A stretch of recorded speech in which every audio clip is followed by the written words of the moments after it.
இது காலை உணவு சாம்பாரா இல்ல கல்யாண சாம்பாரா? இந்த சாம்பார் செஞ்ச கைக்கு தங்கத்துலதான் வளையல் போடணும்னு ஒரு அக்கா வாங்கின பேமெண்டோட அதிகமா கூச்சு. இது உங்களுக்கு, இது எங்க சிஎம்க்கு வச்சுவாங்க சார். இப்படி ஒரு சாம்பார் போட்டா நான் திரும்ப பிரைமரி போய் படிப்பேன் சார். வாங்குற காசுக்கு மேல கூறாடா கொய்யா.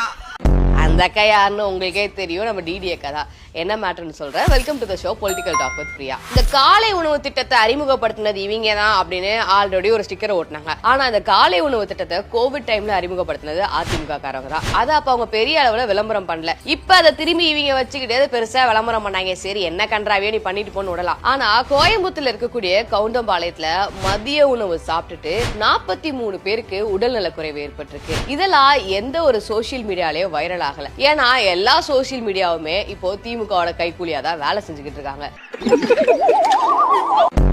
இத பத்தி நம்ம பேசணும்னா நம்மள ரிப்போர்ட் அடிக்கிறது, கமெண்ட்ல வந்து ஊப்பிங்க அசிங்கமா பேசுறது, இதே ஒரு வேலையா வச்சிட்டு இருக்காங்க. அதுக்கு என்ன அர்த்தம் தெரியுமா உனக்கு? அப்படியெல்லாம் பேசக்கூடாது.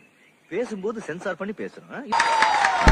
ஸ்டாலின் பதவி ஏற்றதுல இருந்து இந்த 5 வருஷத்துல அரசு பள்ளியில கொடுக்கக்கூடிய உணவால பாதிக்கப்பட்ட மாணவ மாணவிகளோட எண்ணிக்கை 120க்கு மேல இருக்கு. ஆனா இத பத்தி எந்த ஊடகங்களுமே வாயை திறக்க மாட்டாங்க. எப்பவுமே ஸ்டாலின் நான் முதல்வன் திட்டத்தை கொடுத்தாரு, மக்களுக்கு கல்வி கொடுத்தாரு, இல்லம் தேடி கல்வின்னு எந்தெந்த விளம்பரம் பண்ணி அவங்க ப்ரொமோட் பண்ணுமோ அதை மட்டும் தான் பண்ணிட்டு இருக்காங்க. பாதிக்கப்பட்டவங்களுக்காக குரல் கொடுக்கறதுக்கு யாருமே கிடையாது. இப்படிப்பட்ட ஆட்சி திரும்பவும் தொடரணுமா? இந்த மாதிரி ஒரு ஆட்சி கீழே நம்ம குழந்தைகள் படிக்கணுமா அப்படின்றத நாம தான் யோசிக்கணும்.